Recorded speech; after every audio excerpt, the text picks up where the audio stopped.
Reset Podcast. And now your host, Jake Naraki.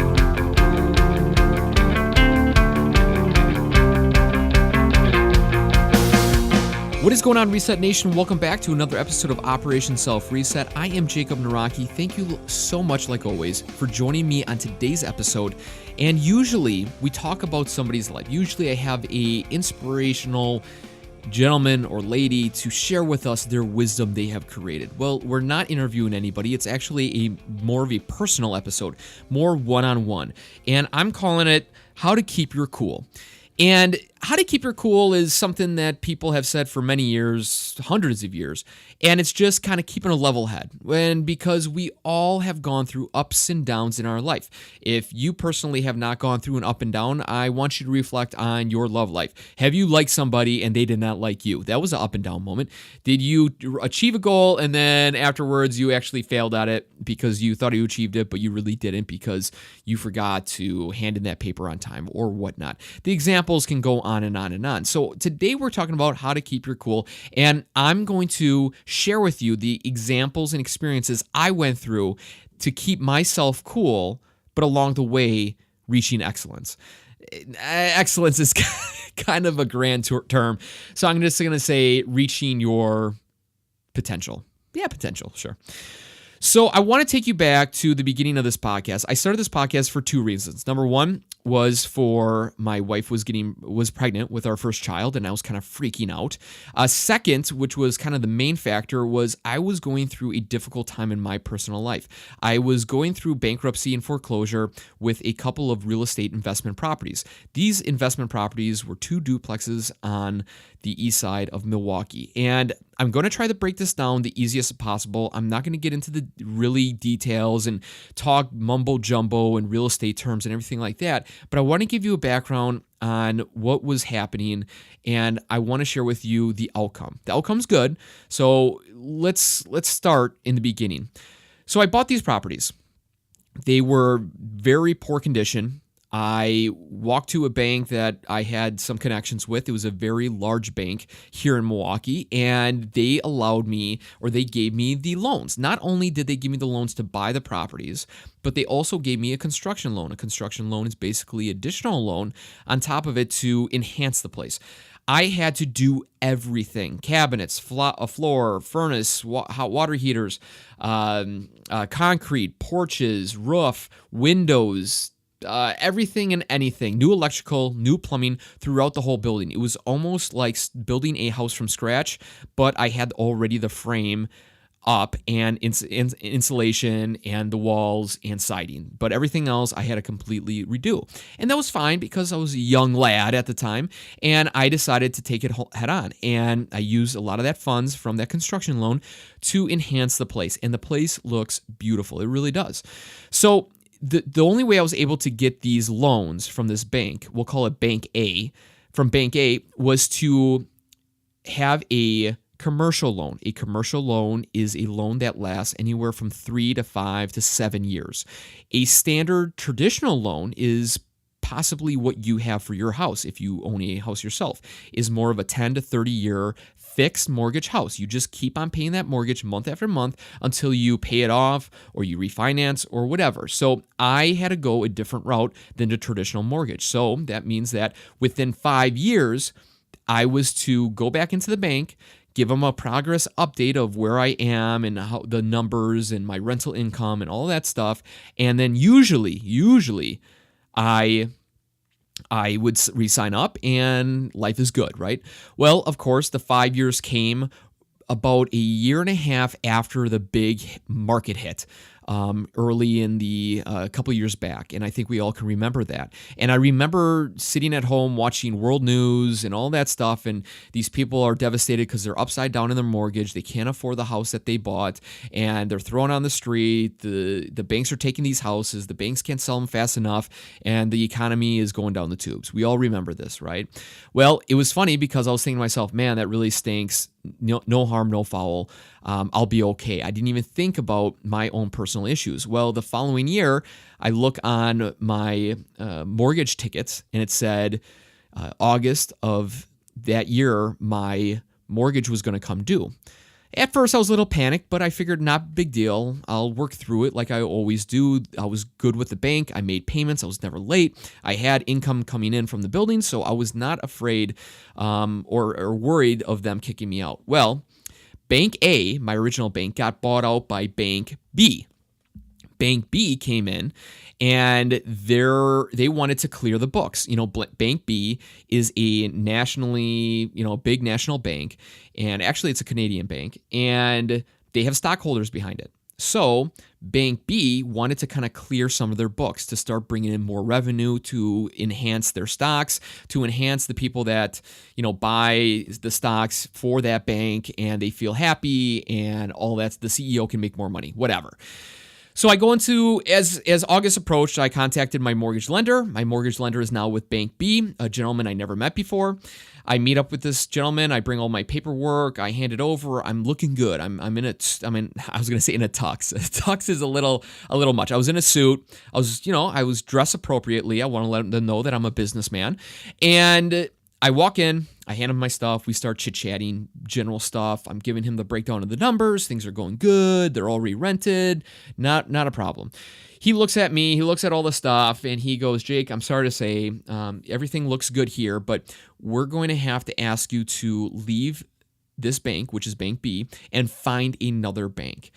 And I was like, oh, okay, why? And he goes, well, we're just trying to clear a lot of our books, and you only have 2 buildings with us, and they're not worth a lot of money, and we just want to kind of get rid of the small guys in our portfolio.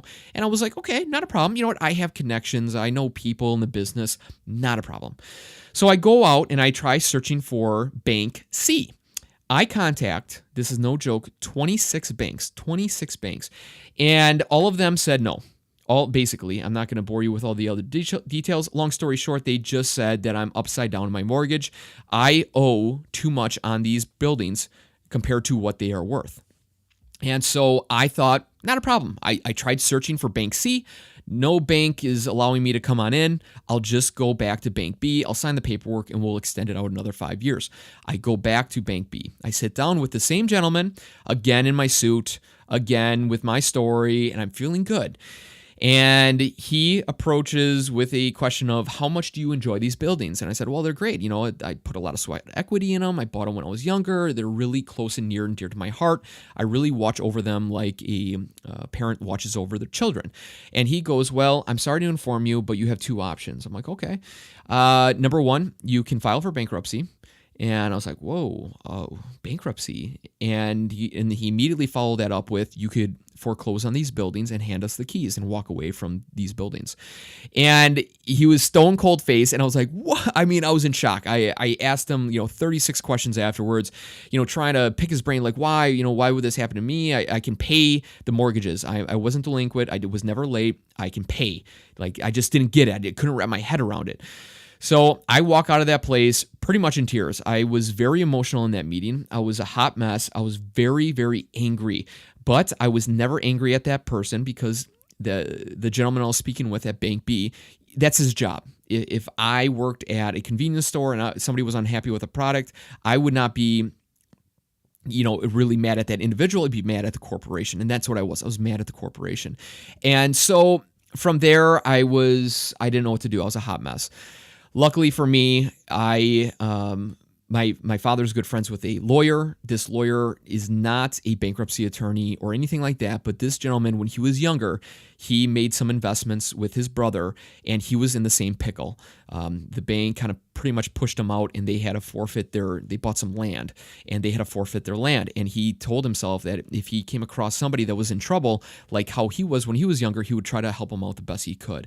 And that is kind of what happened. And the thing that I want to share with all the listeners right now, when you hear people on TV and they're like, oh my gosh, I lost my home, I'm delinquent, all that stuff, chances are either A, they lost their job and they could not pay the payment, or their job was not paying enough for them to keep paying the monthly installment on their mortgage. And of course, there's more scenarios than that.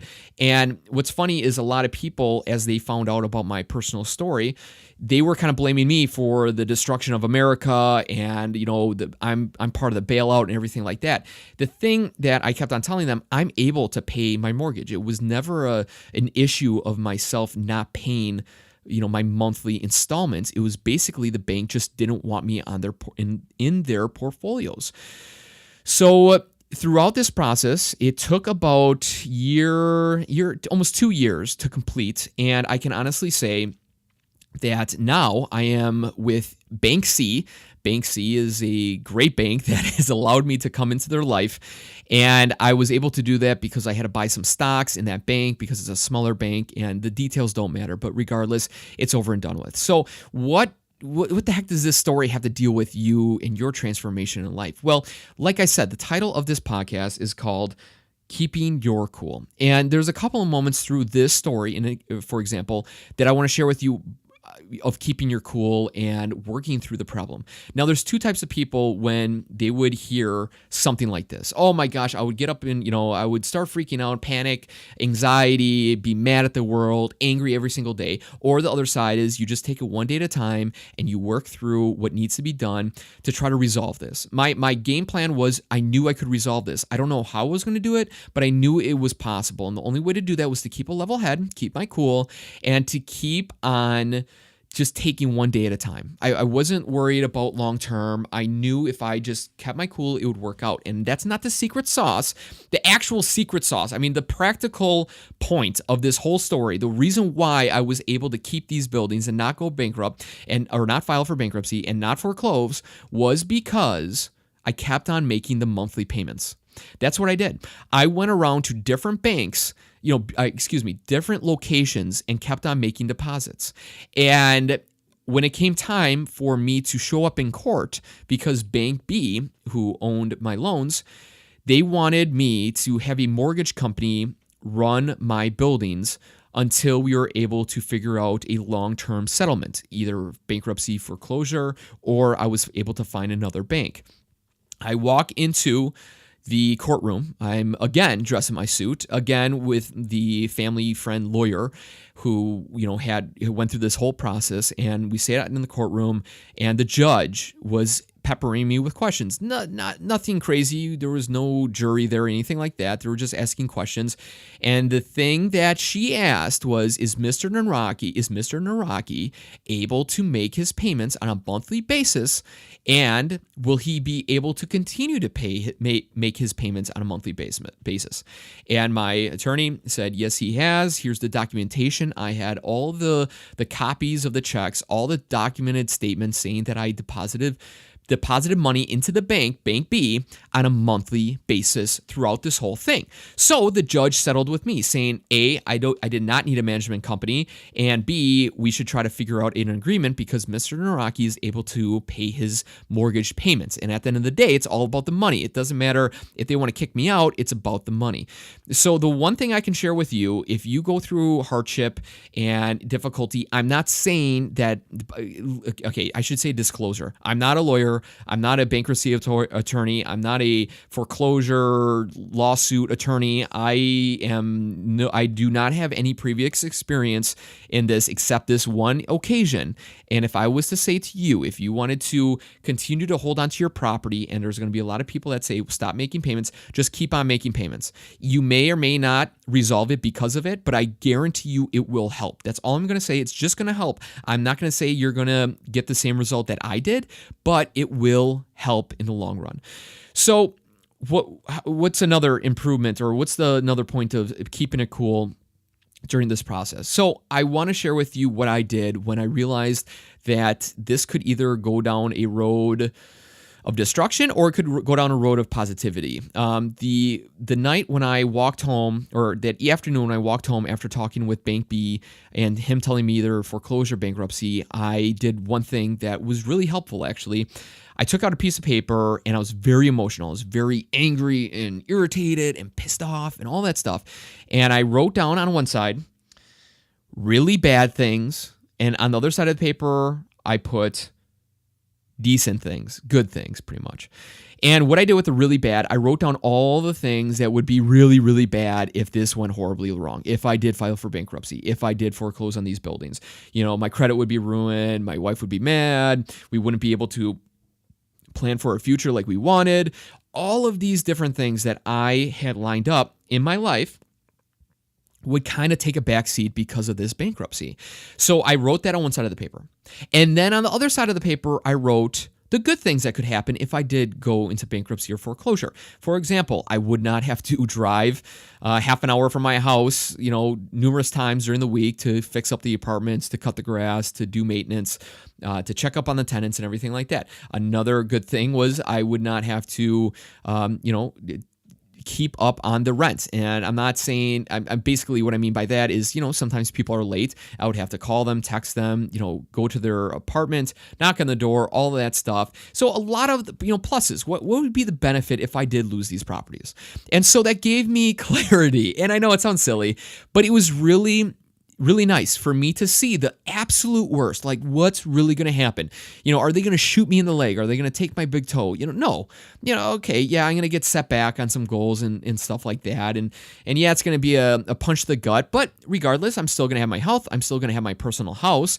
I'm still going to have the cars that I have and still be able to live a life. I do have a full-time job, so I would still have my revenue coming in, month after month, and I would be able to survive. It would stink. It really would. It would be very tough and difficult, and I'd probably be a little disappointed, but at the end of the day, everything would be okay. And on the flip side, the good things, there are a couple of positive things if I was to let go of these buildings. A lot of headaches, a lot of irritations, a lot of sleepless nights, a lot of broken furnaces and the dead night of a cold winter night. So there's pluses and minuses to everything. So keeping your cool, no matter what this situation is for you, it doesn't have to be this deep or difficult. It could be something even worse. It could be a personal health issue. It could be a divorce. It could be a loss of somebody that you really love. And I'm putting this in just terms that it relates to everybody. Whatever happens to you, don't feel bad writing down a really bad and a decent or a good part to whatever scenario you're encompassing in your own personal life.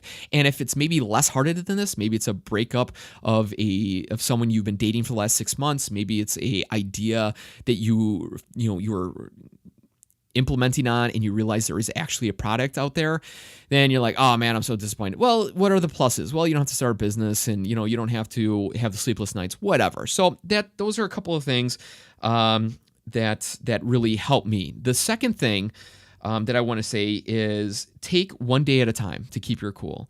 Taking one day at a time really allowed me to look at each day individually.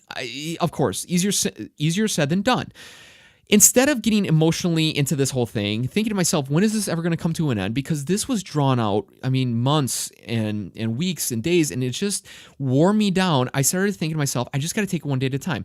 When they would say, hey, Jake, we got to get a rent roll sheet from you, I would tackle that project and I would send it off. And I wouldn't worry about, what do they need tomorrow? What do they need next week? I would just take it one day at a time, and allowed me to look at my inbox to see what they needed, and I would forward them the proper paperwork or to have the group meeting to resolve this matter. And that allowed me just to take it in chunks, because I do look at the big picture. I look at where is this going to go, and I was starting to get a little worried and panicked, and it was just nice to know, okay, man, just looking at it today, no sweat, no worry.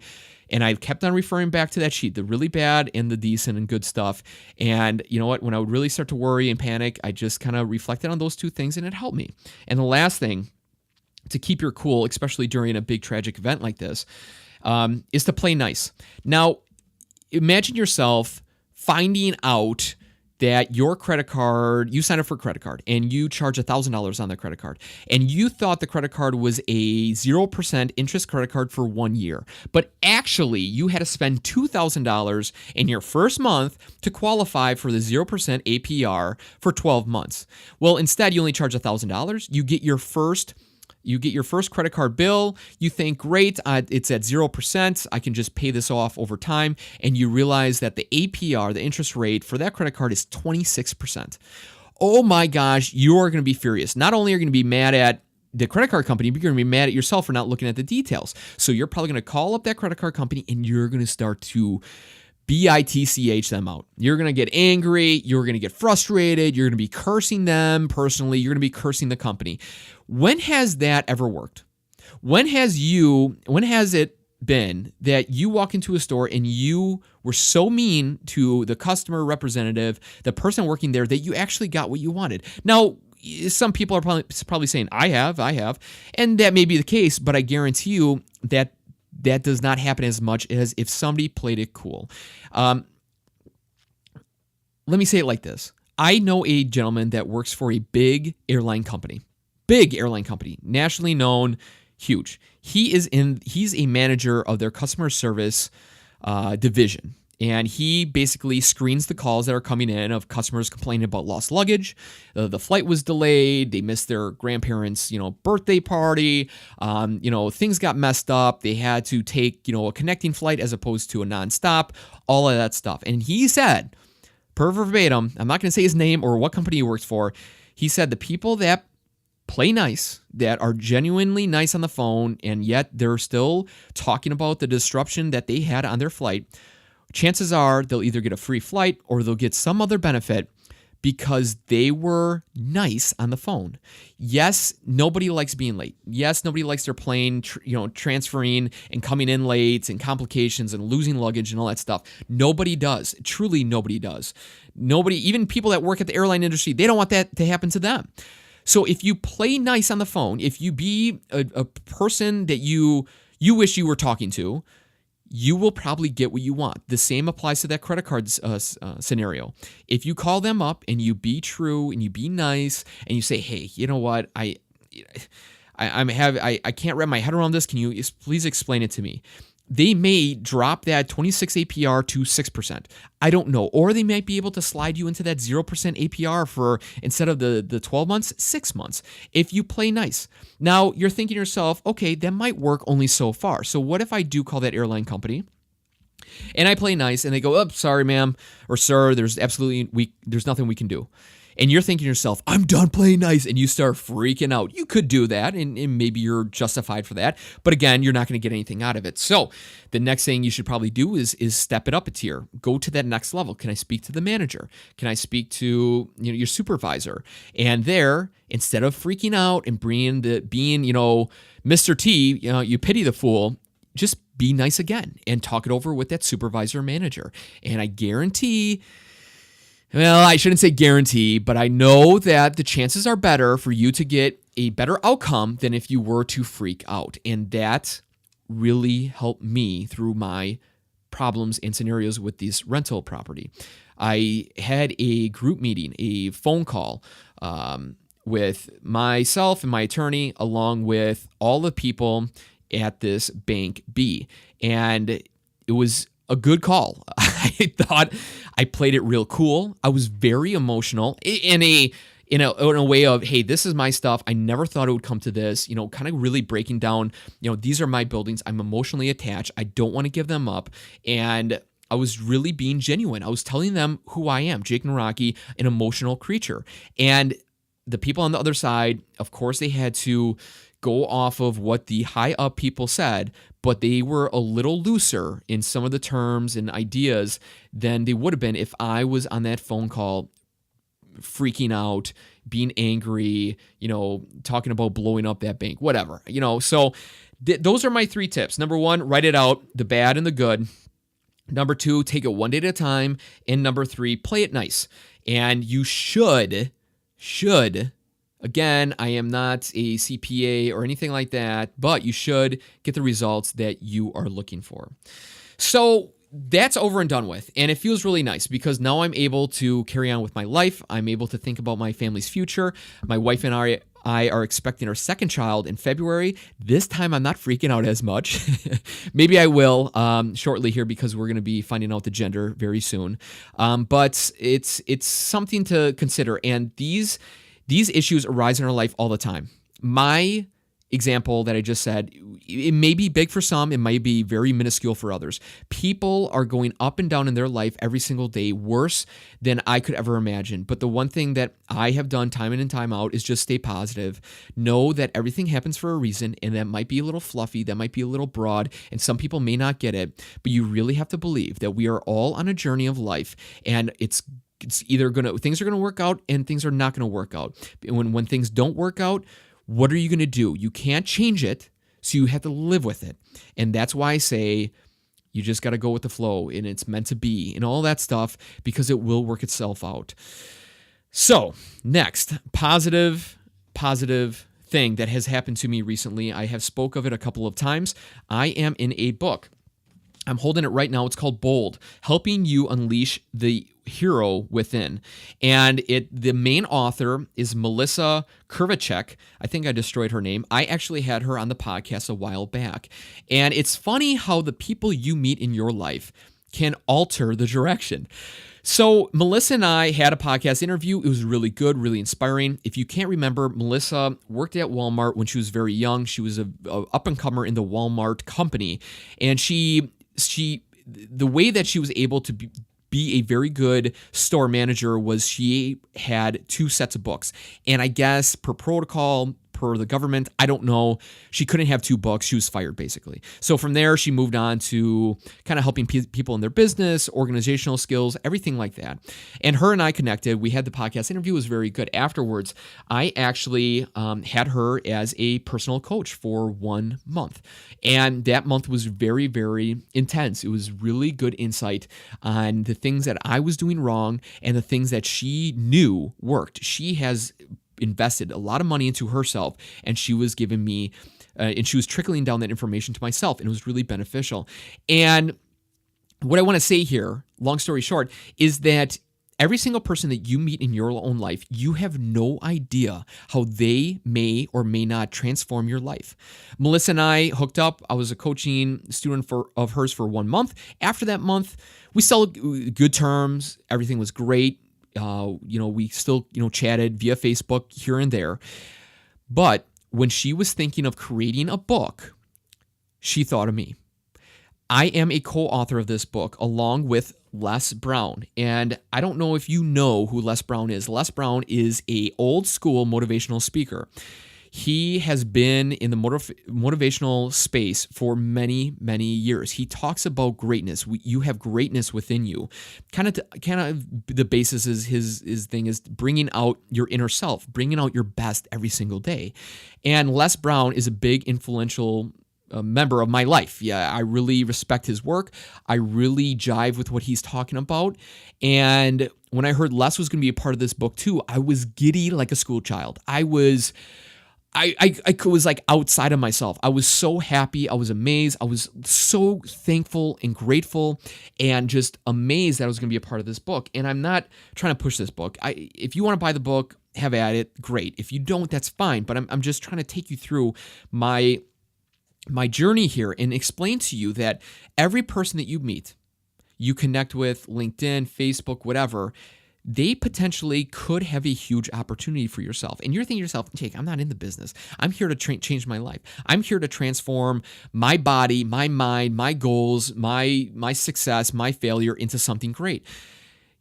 You will, but you cannot do it alone. You need assistance. You need help every once in a while. And that's why connecting with people is absolutely huge. And I speak of it all the time, going to meetup.com, looking for different groups in your local area and connecting with like-minded individuals, because you never know where these relationships are going to come from.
So, how does the book relate to the title of this podcast, Keeping Your Cool?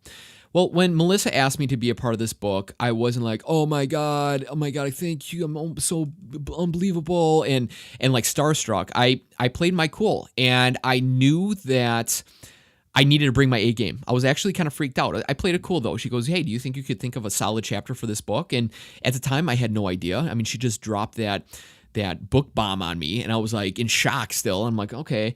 So I played it cool. I'm like, yeah, I can handle it. And after that conversation, I immediately went to the notebook and I started, outlining a chapter and trying to think of where I wanted my story to go and everything like that. And the funny thing is, not only the people that you meet in your own personal life, you never know what they can and help you with, but you will be surprised you can do more than you ever thought. I never thought I was a good writer. I can write and, a blog post or whatever, but I never thought that I personally could become a really good writer. And my wife, Vanessa, was leaning over my shoulder one night, and I was kind of breaking down like, where do you think I should go with this? Or how should I tie this story in? And she was kind of, reading the story as I was going. And she could not believe how good of a writer I was. And I was even surprised at myself. I mean, I'm reading my chapter and I'm just like, wow, that sounded really good. Like, where did that come from? So you will be personally surprised at what you can accomplish. You don't know how good you are until you do something. And when I first had my child, and I think a lot of people can relate to this, when you have a child, you stink. Well, at putting on diapers. I mean, diapers stink in general, but you are bad at it. You put it too tight, you put it too loose. It's in his wet, it's tucked up in there, and then it leaks, and you didn't pull out the tabs, and you put it on backwards, and all that stuff, and it's a nightmare. But after like 20, you're a master of putting on a diaper. The same's with cutting your grass, making food, cooking, cleaning, drawing, guitar, music, any hobby, anything that you do in your life, even the job that you're in. At first, you stunk. You sucked at it. But like anything, you got good at it. So you don't know your potential until you do it. And at least do it a couple of times. The first draft of my chapter was horrible. It was like a first grader was writing it. But then I jazzed it up. I added more. I enhanced the stories. I enhanced the emotion that went behind it. And I pulled from books that I personally enjoyed, and I kind of just kept on adding to it. And sure enough, this chapter is really good. I really enjoy it. I really like it. And obviously there are like 10 other entrepreneurs that are in this book with me. It's like a co-author book. Melissa's the main author, and then myself, Les Brown, along with all these other people are co-authors, and we each have a chapter, and it's really cool. I'm holding the book right now, and it's kind of inspiring, and it's funny to think, man, I'm already in a book, and I'm trying to write my own book, and it's interesting to think that we all do have a story in ourselves, and I think I'm pulling away from how to keep your cool, the title of this podcast. But I was at a National Speakers Association last night, and we're going around the table, and this one guy, is a professional speaker. He had leukemia. He's gone, he has all these crazy stories and all these events, and it's like, wow. Each story, it's just wow after the next, and better and better and better. And I'm kind of thinking, to myself, like, man, that guy has done a lot. Man, that guy has seen a lot. That guy has quite the array of stories, and wow, he's really interesting. And I'm like thinking to myself, am I that interesting? I don't even know if anybody really thinks I'm that interesting. But what I realized, and I even said it there, I was like, everyone's like, oh, kind of like drooling over his stories. And I'm like, whoa. I was like, I'm not going to name his name, but I was like, sir, you have some pretty impressive stories. But the crazy thing is, we all have stories within us. We all have gone through some stuff. Our vision, our lens that we have on our eyes is different from yours. Even though you and I both got in the same fender bender, I look at it totally different. You look at it totally different. We all have a different perspective on life. So if you're thinking to yourself, I don't have a story within, I'm not that interesting, I'm not that creative person, you really do. You have done things that nobody else has ever done. You have viewed things in a way that nobody else has viewed. So when somebody comes out with a book and you're thinking, oh, that's, an average story, their story is totally different. And the same with you. You have a story within. Why not bring it out? I'm not saying you need to write a book. I'm not saying that you need to start a podcast and a blog. All I'm saying is that you are more impressive than you even think. Your stories are interesting and funny and sad and emotional, and they make fun of yourself and you make fun of other people, and it's just interesting. We all have a story within. So don't be afraid to share that. When you go to those parties and people are telling stories, don't hold back. Share your story. Share something funny that happened. And the best thing about it is that the more times you share that story or other stories, you get better at storytelling. And the best way to engage people or for people to like you is to become a very good storyteller. So that's a little side note. And last but not least, I have finally a t-shirt. Yep, I know, popular demand. You guys have asked for it, and I do have a t-shirt, and if you're interested in getting that t-shirt, just head on over to the Facebook fan page, facebook.com/OSR fan page. So the challenge that I have for you today, how do you keep your cool? I want you to head on over to my website in the bottom, leave a comment. How do you keep your cool? Is it just thinking clear? Do you put on good music? Do you eat some healthy food? Do you talk to your parents? Do you talk to your girlfriend or wife or husband or boyfriend? How do you keep your cool on a daily basis when issues are coming into your own life? That's kind of the secret, and the only way to learn that is from people like yourself that have gone through it. And I know you have a story within, so share it. You don't need to type out the whole story, but tell us, how do you keep your cool? And it's a great way to allow other people to see what works for other people, and they can implement it in their own lives. And if it works, great, they can keep it. If it doesn't, they throw it out, they do something else. So that is all I have for you today. Thanks for keeping your cool. Thanks for listening to me like always. You guys really do rock. And if you would like a free copy of this book, it's, two ways. Number one, you can go to Amazon and pick it up. It's called Bold, Helping You Unleash Your Hero Within. You could buy it, or you could get a free one. What? A free one? That is outrageous. Well, yes. Okay, how do you get a free one? I need you to leave a review. If you have already left a review, you can leave another one, or you can let me know that you already left a review. So I want you to do a couple things. There's a couple steps. Ready? Got a pen and paper? Here we go. Number one, you have to go to iTunes and leave a review. Okay, that's obvious. Number two, I need you to email me. Email me at ask@osreset.com. In that email, you're going to say, Jake, left a review. My Apple ID name is Smith is cool, John 10. And you don't have to tell me what the review says or anything like that. If you want to attach a screen grab, great. iTunes does take between 24 and 48 hours for your review to show up. So if you do leave a review, please email me, ask@osreset.com, and I will send you a free signed copy of this book, Bold. It's just a step in the right direction. It's actually some pretty cool, interesting authors in here. Everything. There's everything in here. It's fitness, business, entrepreneurship, creative thinking, pushing past difficulty, and all that stuff. And my chapter is on endurance. Yup, endurance. And it's not like, it is, I got the name from a book that I read from Ernest Shackleton. It's called Endurance. That's a whole nother story. I'm not going to get into it. Ernest Shackleton, if you're interested, he tried going to the South Pole and crossing it, and he encompassed a lot of difficulties. So many difficulties. It's almost unbelievable that he survived. So that's where I got the name for this book, or my chapter, Endurance. And it's just talking about keep on going, never stopping, no matter what. Just day in and day out doing it. So from there, I appreciate you guys very much. If you would like a free book, leave a review. Email me saying I left a review with your screen name or a screen capture, and I will send you a free signed book from this book that I meant, Bold. So like always, guys, you guys truly do rock. I mean that from the bottom of my heart. I love you guys so much. Like I say numerous times, if you are in a difficult place in your life right now, if you need assistance, reach out to me. If you don't, and if you are going through difficulty and you need somebody to lean on, I am there for you. I really do believe in you. I really do believe in you. And that's no joke.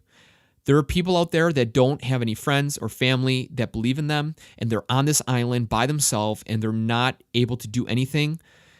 I believe in you. I know you can do it.